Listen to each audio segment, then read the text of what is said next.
back. Boys and girls, ladies and gentlemen, the $300 minimum 3v3 search and destroy, of course, taking place here on January 17th. It's not the 7th. I apologize before we head to our break. Landon's doing a little bit loopy tonight, I guess. I'm not exactly sure why, but still, it is the 17th of January for those who are obviously watching it currently live. If you're watching us on YouTube, well, thank you for obviously watching us on YouTube. Make sure to subscribe if you haven't already. Anyway, quick plug. Regardless, hopping in here toward map number 1 of our current quarterfinal, taking place between, actually, the side of AboveAll and WestR. Looks like all the AboveAll players have already fallen, and KidHerc is just dwelling on the fact that he realizes he's 1 versus 3 and can't really do a whole lot. Not exactly sure the player who had the fast reaction time at the end. It looks like it will be BigBobbyJinx. Nice little realization. It's definitely King, or not King, what am I saying there? KidHerc. KidHerc? I forgot what I said. Regardless, in kind of awkward position there. Regardless, ends up dropping. Not really sure what he was doing with the sniper rifle on the back line, just kind of chilling, but still ends up falling. But like I said, we do have WestR going up against AboveAll. Pretty familiar with the overall WestR team. We've got Blazt, BigBobbyJinx, and TTinyy. All known players, especially in the search and destroy community. Most people, of course, have heard of Blastful, known search and destroy player throughout his career, and obviously has entered in the Respawn game. And it's obviously came down to World War II. Currently on the Enigma 6 roster, and doing some work with sniper rifles. He does shut down one off the break, of course, on his counterpart sniper rifle, which is obviously going to be KidHerc. Dropping there along with Rizzy, and now flashing. 1v3 player just behind him. He's going to drop pretty quickly. Great timing if you're on the side of WestR. Why? Because you just got the plant down along with it. So I believe the plant coming in from TTinyy. Blazt will find the first blood, and BigBobbyJinx finds the ending kill, as all 3 players being involved when it comes down to their respective roles. So obviously props to them. And like I said, back-to-back round victories, back-to-back first bloods. As when we talk about search and destroy, especially in 3 versus 3 matches, it's about finding those first kills and working off of them. And when you're on offense, you can't really afford to drop, because a lot of the time you're going to be seeing a lot of heartache. As currently 0-2 for every single player on AboveAll. KidHerc trying to change that, but an STG versus a long-range weapon, a car at that, it's going to be very difficult. As both players, actually, KidHerc and flashxng finding kills off the start. Rizzy going for, I believe, the plant. Does so successfully, while Blastful is trying to pick off players toward the back line. Seems being taken out from the side. So kind of a situation in back-to-back rounds where one player finds the first blood, one player finds the last kill, and one guy gets the plant. As both AboveAll and WestR doing similar things, similar strats.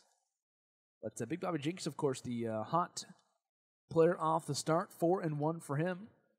No streaks to his name, but it looks like Blastful here going toward the end of kind of this cannon gun area. Not exactly sure what to call this. Turrets, that actually, it's definitely the for sure call out.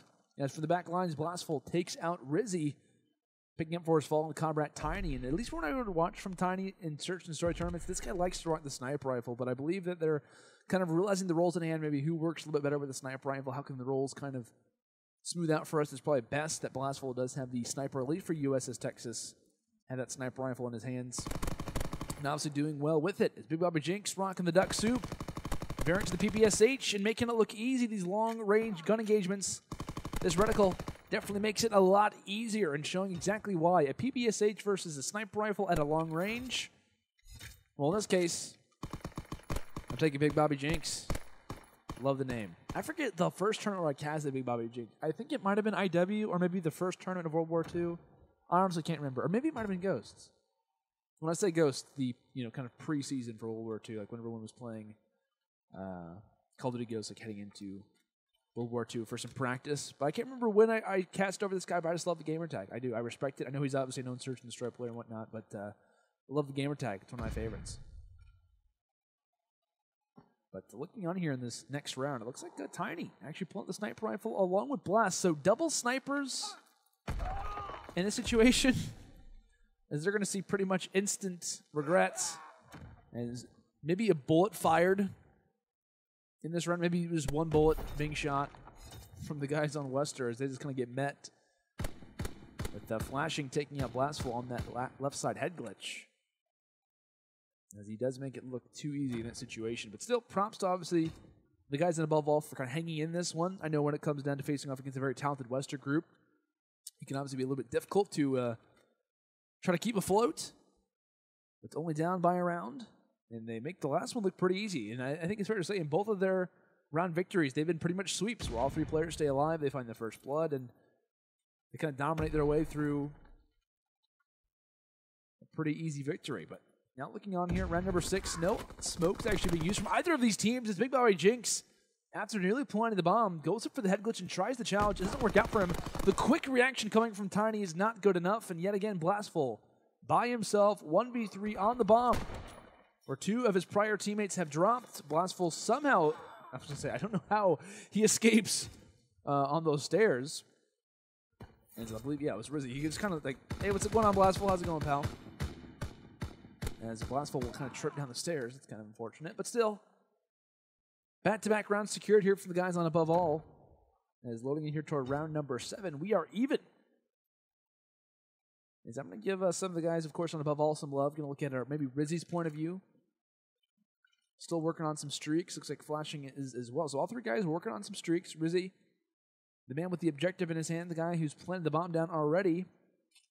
And I guess I'm kind of surprised that we're not seeing really too much smoke or really tacticals being tossed out when it comes down to this A bomb site. As we see a 2-man rush actually come in for the guys on WestR, and they're going to be paying for it at least in the end for 1 kill. Flashing is there to drop out 1. KidHerc ends up falling quickly after. So overall, a very aggressive round coming in from WestR. They make a full 2-man rush into the enemy's top ship, and they're not ready for it, fair to say. And that's the interesting thing about 3 versus 3 compared to 4v4 is that if you 2-man rush something, it's a very high risk, high reward. You're not losing half your teammates. You're actually losing two-thirds of your teammates. And in doing so, like I said, high risk and high reward is catching someone off guard in a position like that is very, very taxing and can easily catch an enemy off guard because a lot of times in 3 versus 3, it's kind of players scattered throughout the map. You find a pick and you kind of work from there. But TTinyy continuing to show his aggression as BigBobbyJinx shuts down KidHerc off the start. But from behind, can TTinyy find the turn on?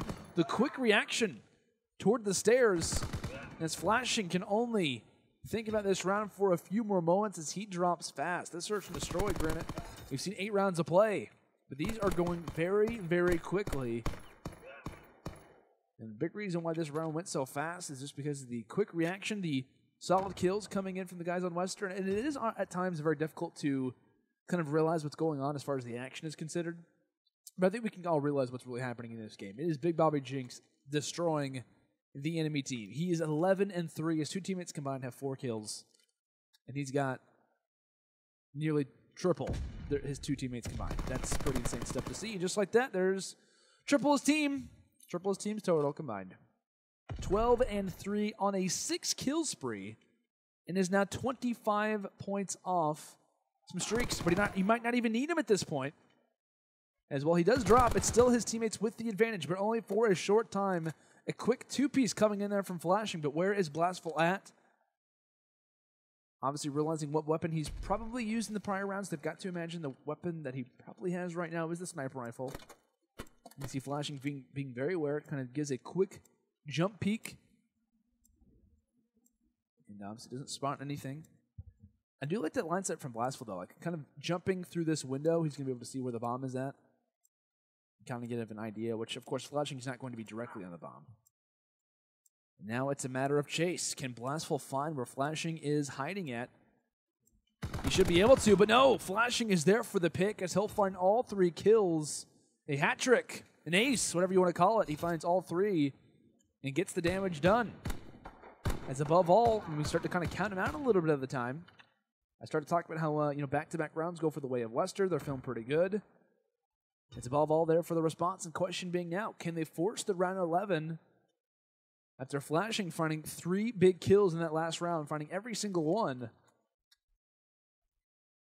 Or can BigBobbyJinx carry the group on WestR to a victory? Nade out. TTinyy has success with 1. BigBobbyJinx not fully aware that there's a player just below him right now. It is going to be KidHerc on the opposite side. It's Flashing who drops, and now this entire map, it's all on the back of KidHerc. Let's see what he can manage to do. Shuts down TTinyy. Bomb does not go down. Up close and personal fight, not able to get it done. A few excess body shots coming in from Blastful. As this one is done, it's in the books, and it went quick despite seeing 10 rounds to play. It will be the guys on WestR who secure this one. And generally, this was a matter of just straight up in your face 1v1, kind of action. Like, we're seeing very quick pushes being made. There's obviously strategy that was used when it comes into USS Texas, but I feel like in 3 versus 3s, especially on this map, kind of obviously bring this map up in total, it was a matter of like who was kind of getting the good positioning, who was kind of checking certain things. Sniper rifles are obviously, important, but generally a lot of the times in this match, we were watching guys either kind of switch away from that sniper rifle, they just weren't watching the correct angle, whatever it may be. And obviously in the end here, BigBobbyJinx finishes off, 12-4? Obviously a major performer when it came down to this match. I think at one point was on like a 7 kill spree, 6 or 7 kill spree. Just very, very solid performance throughout this entire map, as he definitely was the reason why we see WestR take this map number 1. And like I said, it was a very close match. Like we said, we were seeing some good moments from AboveAll where they were finding, back-to-back rounds. They were playing pretty solidly, but in the end, it's BigBobbyJinx and co. who kind of continue that momentum. They obviously have the man advantage when it comes down to a lot of their situations, and they're able to obviously secure rounds due to that being the case. So, with that in mind, we obviously leave USS Texas. Now moving on here from that number 2, that one will be on London Docks. Curious to see how this one does play out. We saw a really solid play coming in from BigBobbyJinx with the PPSH. Of course, the duck suit variant. Curious to see what he can kind of do when it comes down to those first bloods. Obviously having a very strong performance when it came down to map 1. TTinyy and Blastful both concede these guys like to rock the sniper rifle. We saw in one round of play where they were both actually rocking it. And in the 3 versus 3 tournament, that's very unorthodox to see. So it wouldn't surprise me whatsoever if we see either of those guys maybe rock a sniper when it comes down, especially pushing over on that A site toward water side. And like I said, the ball's in AboveAll's court. I've heard of at least one of these guys. Their names kind of sound familiar on paper, but I'm just not really overall solid as far as like what their strategies are, like how really overall good they are at search and destroy, just because I haven't really heard of them too much. But I think London Docks is going to be a pretty big testament for them. A lot of even faster paced rounds that we witness in USS Texas, and that's why I like these kind of maps when it comes into search and destroy. That's why I like the 3v3 S&Ds, is because it goes fast and you really have to kind of be on your game. But I think it's kind of entertaining from a player's point of view, and even at times from a spectator's point of view, because I mean, generally, you're realizing you're watching these players and you're saying, wow, like they have to be kind of on track at all times. Like, they have to be aware of what's going on.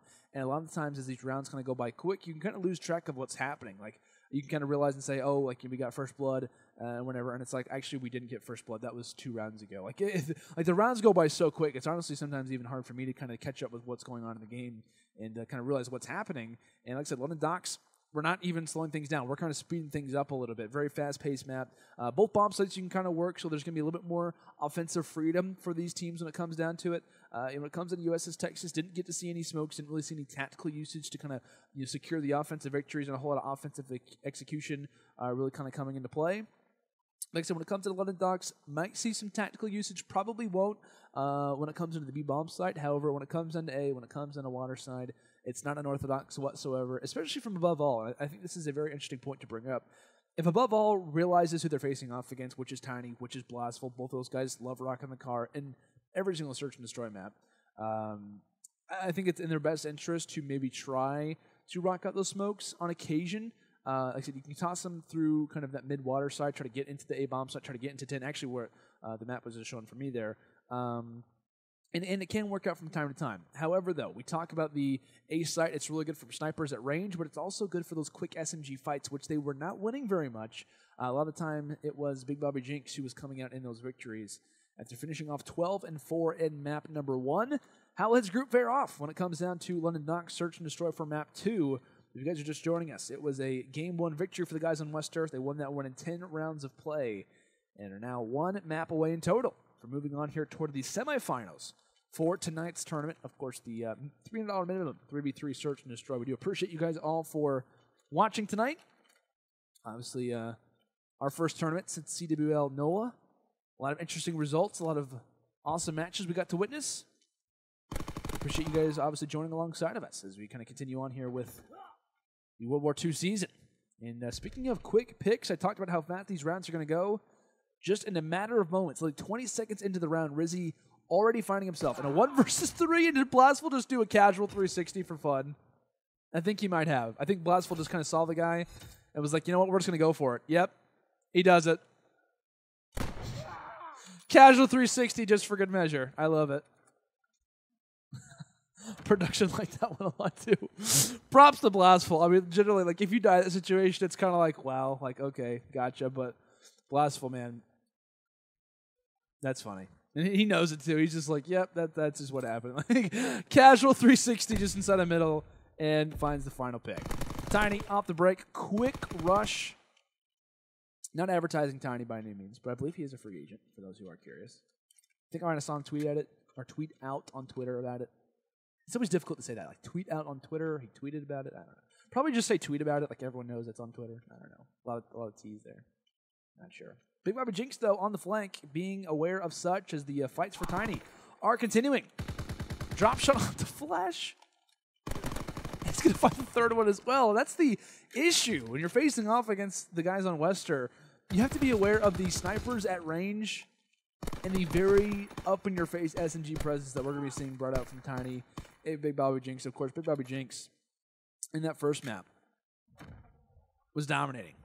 You've got to be aware of the SMGs that are going to be in their face a lot of the time. So if you're above all in the situation, you're kind of relying on a first pick. You're kind of relying, maybe working on that A site. I think when it comes into B, it's a little bit too risky. So we'll see what they kind of try and do, as it looks like stuns are out. No one affected except for, I was going to say, no one except for BigBobbyJinx. As he's the solo man making his way here. Reason being, because TTinyy just got picked off on his way to this site.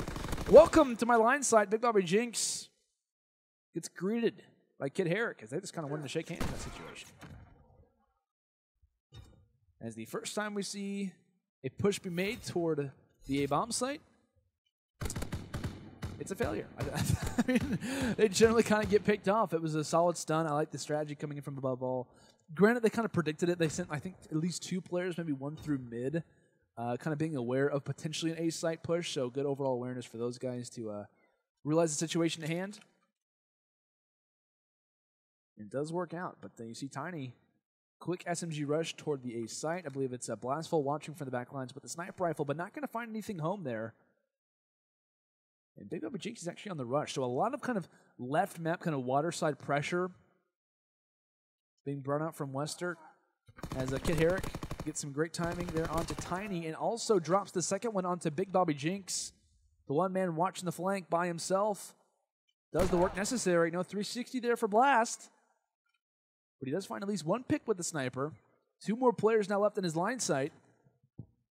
And thank you, I was going to say thank you very much for the second pick, but there it is. Finds that one on the flashing and nearly finds the third. Kind of a unorthodox rush, probably one he shouldn't have made when it comes in a middle cut, but generally when you do have a sniper rifle, you just kind of wasted a bullet.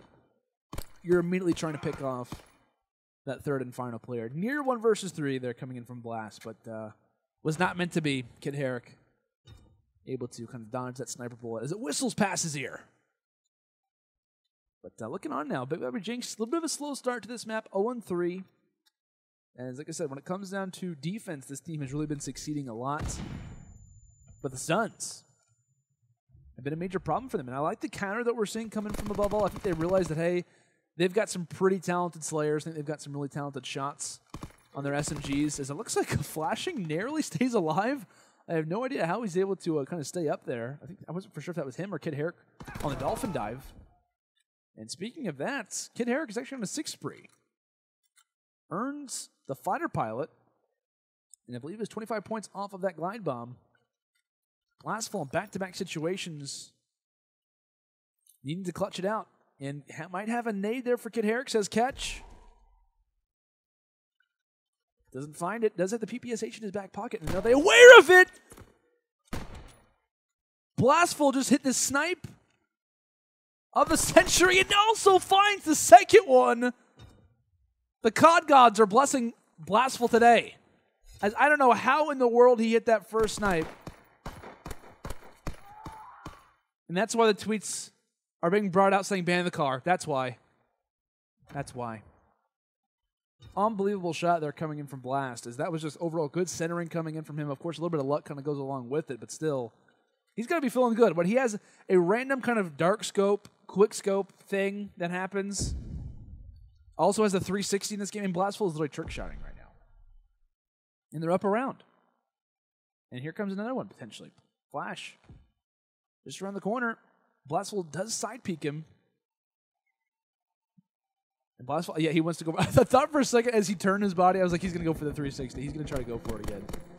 And KidHerc, actually in the streaks, TTinyy, just from long range, just kind of peppers him with a few shots in the side as he does get taken out. So a fighter pilot gets rocked. No kills get found from it.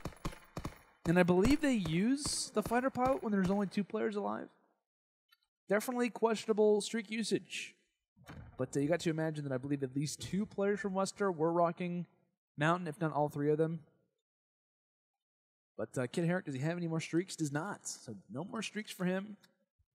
Obviously no streaks on the side of WestR. Just wanted to be sure, make sure that none of them kind of slid by, because that one from KidHerc kind of caught me off guard.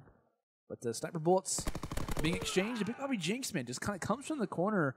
Awkward challenging, I think it's fair to say, coming in from one player. I think that might have been Rizzy. So 1 versus 1, big round for flashing in this situation. Needs to find the kill, and does exactly that. Holding that mid position with the bar. As most likely PPSH in the back pocket for BigBobbyJinx. Granted, he has a really good shot. He even challenged a sniper rifle on USS Texas and went from a long range. But in a situation like that, can be awkward. It obviously is such. He's loading here toward round number 8. Defensive one here for the guys on WestR. Quick stuns being tossed out from either side. And like I said, I was kind of talking about this earlier, as we do see an offensive rush in A as KidHerc finds the first blood. But an offensive rush being made for the guys on AboveAll. Looks like it could be a successful plant. Blastful getting ready to round the corner. Does have the sniper rifle out and nearly takes the head off of one. Gets tagged up from the side, and TTinyy gets dropped there as well. And just like that, we're now level at 4 apiece. I was talking about how WestR was kind of in the driver's seat, but back-to-back rounds going the way of AboveAll, and you got to give props to them for making that happen. But like I was talking about, I really like the kind of call from the guys on AboveAll and kind of using that kind of tactical usage to their advantage. They realized the SMG presence from both TTinyy and BigBobbyJinx. I think they kind of realized that, hey, like these guys are very talented with these submachine guns. They're going to be interfaced a lot of the time. We see TTinyy literally take a round by himself nearly. So I think they realize what they're up against, and so they're using the tacticals very well. When it comes to offense or defense, they're either meeting them with a weapon or a stun in their face. BigBobbyJinx has no idea this guy's here. Yeah, very... Oh my god. BigBobbyJinx just turned on Rizzy. I was going to say, good positioning there from Rizzy. There's no way BigBobbyJinx was going to check that corner, especially realizing once his teammate drops for the first blood. I mean, there's no way there's going to be 2 guys this far on water side.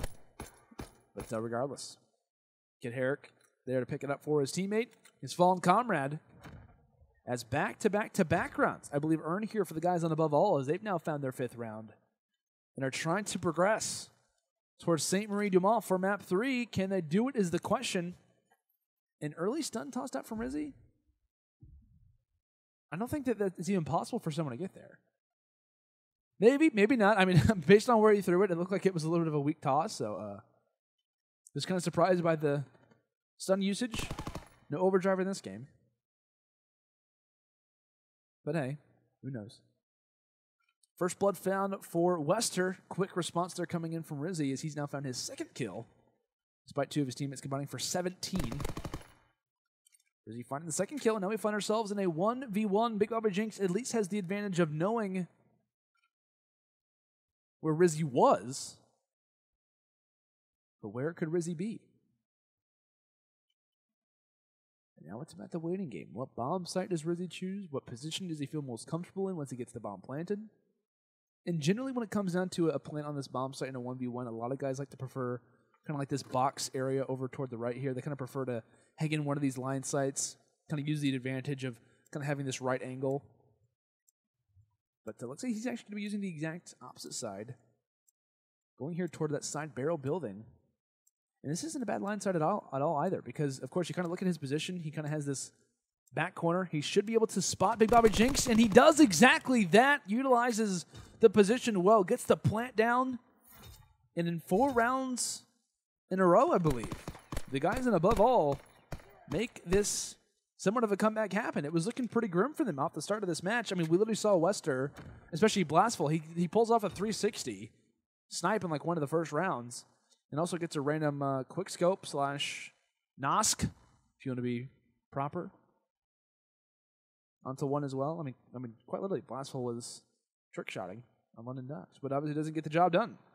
AboveAll, they obviously win map number 2 in the exact same fashion that we saw map number 1 go, 6 rounds to 4. So when it comes to St. Marie Dumont, this is going to be map number 3. Curious to see how this one plays off, because I think between both these teams, I think really AboveAll has a chance to really take this one.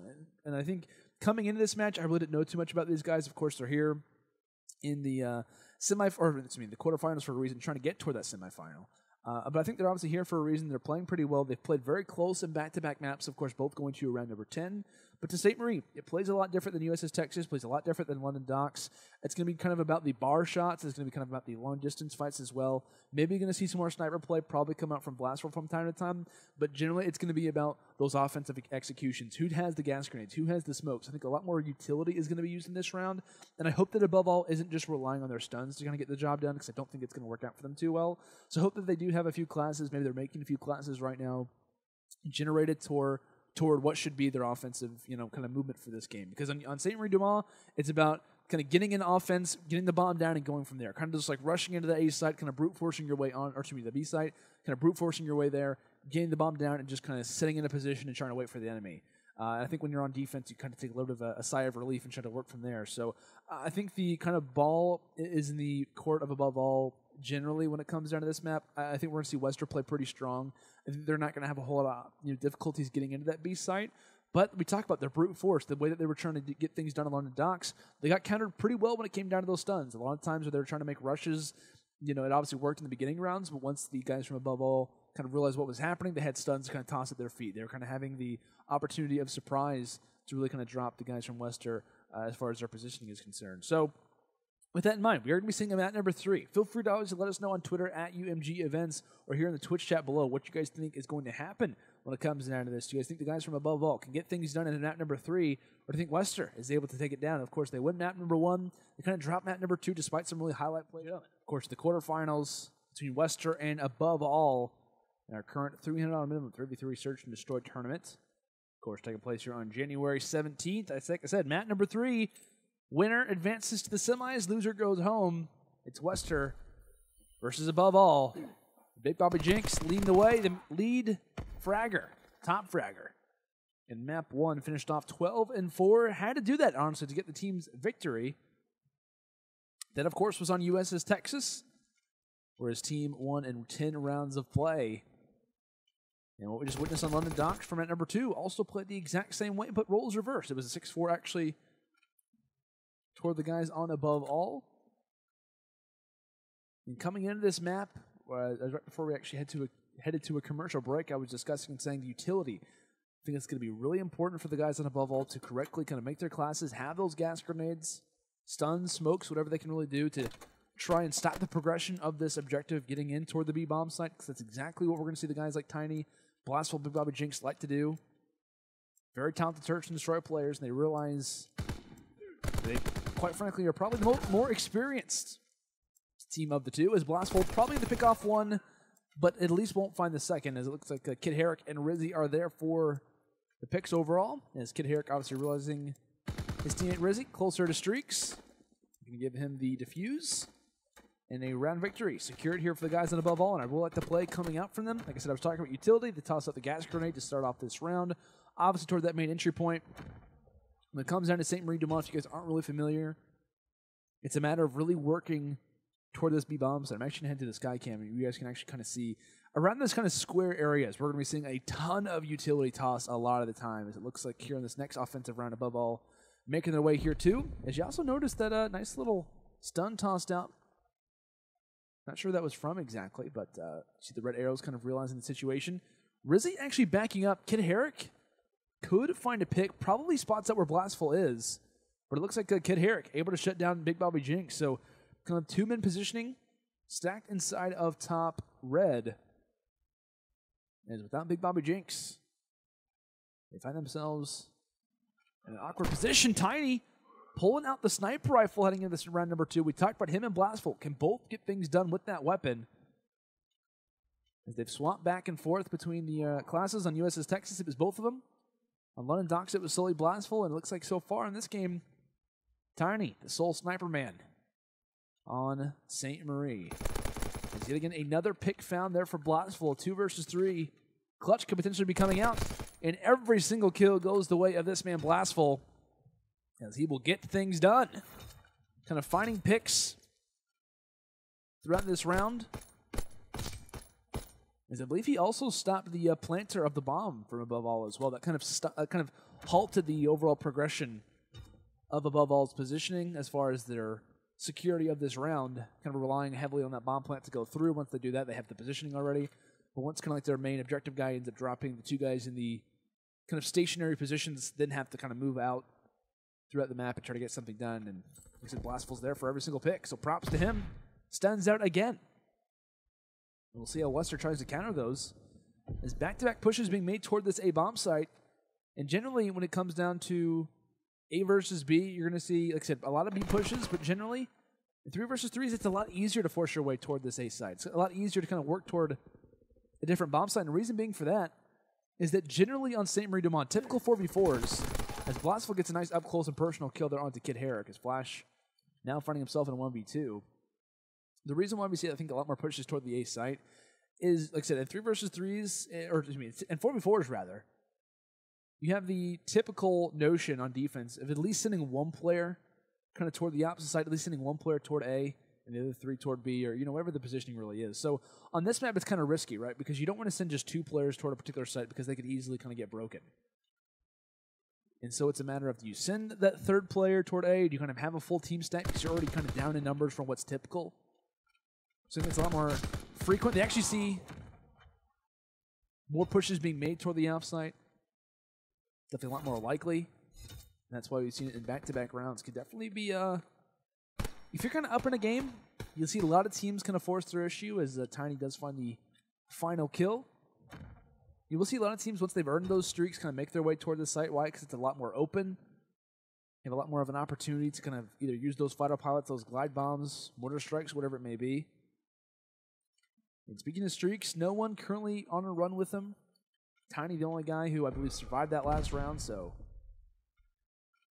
only guy who would be close, and he's only got 100 points to his name. So with that in mind, player number 6 actually looking toward the A site, not finding anything, and he's getting ready to join the fight. It looks like spots the head of Blastful going in toward office, and it looks like TTinyy picking off one. I like the nice little jump spot there coming from Blastful. Surely he spotted one on the bomb, and yes, takes out Rizzy with quick fashion. KidHerc, though, gets the better of Blastful and BigBobbyJinx. As Jinx is yet to find a kill in this map, definitely struggling when it came down to the London Docks. He was the guy who was having a slow start. And apparently having another slow start here in this next map, but TTinyy and co. TTinyy and Blastful kind of picking up the pace, putting BigBobbyJinx a little bit in the backpack from time to time, as he definitely carried them when it came down to map 1. As maybe that's what this WestR group is going to have to rely on, is strong performances from at least 2 players. Is after 4 rounds of play, they've won 3 of them, and they've only secured 1 first blood out of these 4 rounds as well, something to kind of keep in mind. Playing a lot better in their 2v3 engagements. It looks like Rizzy, yet again, another first blood found. The bomb also gets placed there. And based on the positioning, you see kind of 2 players forced toward this A bomb site, as you're going to see kind of TTinyy wrap back around, realizing the objective is very, very important. Has to grab it. But kind of letting their teammate solely by himself, right, it's kind of productive, obviously solely by himself, but solely making his way toward the B bomb site. Not a whole lot of pressure from his teammates, no pickups. But regardless, though, TTinyy does find a kill. And now Rizzy, who's been watching the flank, has a free opportunity to finish off the second player. And now BigBobbyJinx left in a position to clutch a 1 versus 2, has the ability to kind of try and defend this bomb, as you're most likely to see 2 players try to engage, but which side are they coming from? Do they realize that he's up here? He's playing this close angle, and I would honestly, I would wait if I'm him. I would wait, yes. Great trigger discipline used as he finds one through the wall, and Rizzy trying to go for the element of surprise.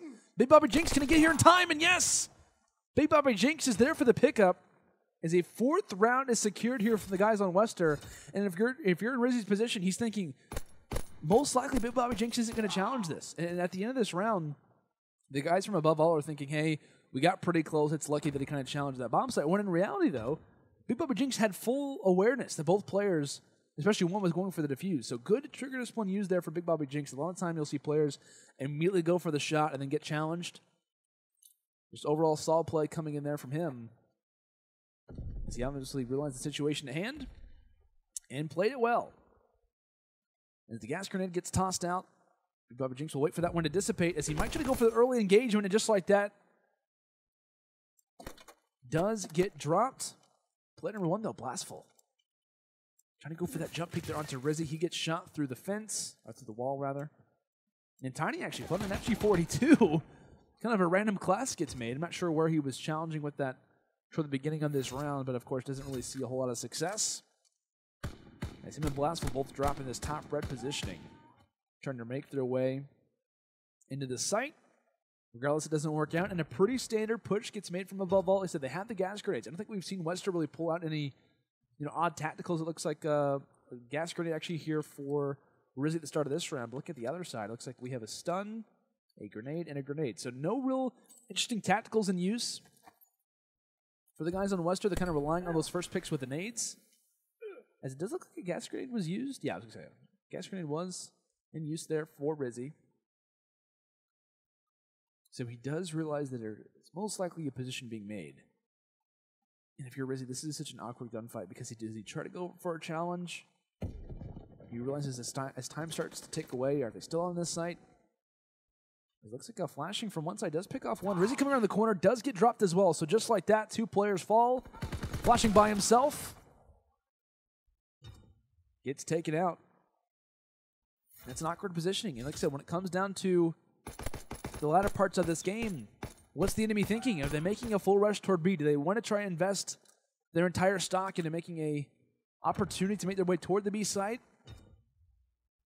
In back-to-back rounds, both teams having successful pushes and getting inside of that bomb site despite a gas grenade that's been tossed. So like I said, back-to-back successful rounds for these teams is potentially a positive looking here for the guys on AboveAll. As they're trying to keep their way in this game, they have to be perfect if they want to win this match. As I like that little, actually, frag that gets tossed there, I believe, through mid-street. Nothing comes of it, however. As this is all now on the back of Rizzy. Bomb in hand, a 1 versus 3, just to force the round number 9. And does not pick off BigBobbyJinx. I thought that was his first kill to secure things. He probably was thinking in his mind, once I find this kill, what am I going to do next? And he can't even get this one done. Props to BigBobbyJinx in front of the kill that matters at the end. As this one gets closed out in just 8 rounds of play, a 6-2 victory. And I'm not going to lie, I'm kind of surprised to see this one end so quickly, because I was kind of discussing, I was kind of bringing up as well, how I thought the fact that if we do see a St. Marie Dumont, if we see in general, when it comes down to the series, of course, I'll kind of break things down for those who missed it. But generally, it was a kind of a not a dominant victory for the guys in WestR for USS Texas, but generally it was a matter of them just kind of playing a little bit better. They had more, kind of solid strategies for the most part. They take map number 1 in a pretty, easy 6-4 victory. Of course, on the scorecard, it could obviously have gone a different way. 1 round forces it to around 11, but generally was a kind of a cruising kind of moment for the guys in WestR for map number 1. Map number 2 plays a little bit differently. I think we saw the guys on WestR play a little bit more passively when it came down to their overall execution. I think they kind of knew they had it in the bag and kind of let this one slip from them. Regardless, though, we saw some insane snipes from Blastful. Had like a 360, also had like a random no-scope as well from a pretty far distance away, so definitely would recommend going back and watching that one if it's not already kind of going throughout Twitter sphere and whatnot. As it was, like I said, the guys from AboveAll who also won map number 2 in a 6-4 fashion. Then map number 3, so we obviously just witnessed St. Marie Dumont coming into this map, I was kind of discussing the usage of tacticals and lethals, the ones that I kind of felt were going to be very strong from AboveAll, to make sure they had those kind of in their back pockets, because generally when you're facing off against a good search and destroy team, most likely in that matchup, you realize, like, both sides realize, like, who's the more dominant team. In that case, like, the team who isn't very good realizes that, hey, we're probably not going to be as good as this, you know, known search and destroy team, which obviously is the guys in WestR. And WestR realizes as well, hey, we probably play search and destroy a lot more than they do. Like, when you look at guys like Blazt, TTinyy, BigBobbyJinx, very well known throughout the search and destroy community, at least Blazt prior, of course, now in the pro scene and whatnot. But, you know, I think generally, when it comes into St. Marie du Mont, you realize who's the more talented search and destroy team of the two. It's kind of relying on the, you know, lesser of the two teams to really try to force their way toward the A site, which is what we saw at times from AboveAll. They tried different things, but it was just a matter of the execution. It was a matter of the first bloods that were at times going their way, but they really wouldn't kind of close things out, kind of being away from their teammates. It was a matter of, you know, kind of one guy seeking out a certain kill on a different site or kind of seeking things out on a different lane of the map, but he's not really there to join alongside of his teammates. So to me, it was a matter of, okay, we have player number 1 and player number 2 on one side of the map. Player number 3 is on the opposite side over, you know, in Narnia. And throughout, you know, a lot of this match, it was a matter of 2v2s, which you obviously prefer the guys on WestR because of how talented they really were when it comes to the SMG fights. They most likely win that 2 versus 2 fight. And then now it's either left up to a 2v1 or a 1v1, and a lot of the time it's WestR who kind of closes those things out. So I like the idea.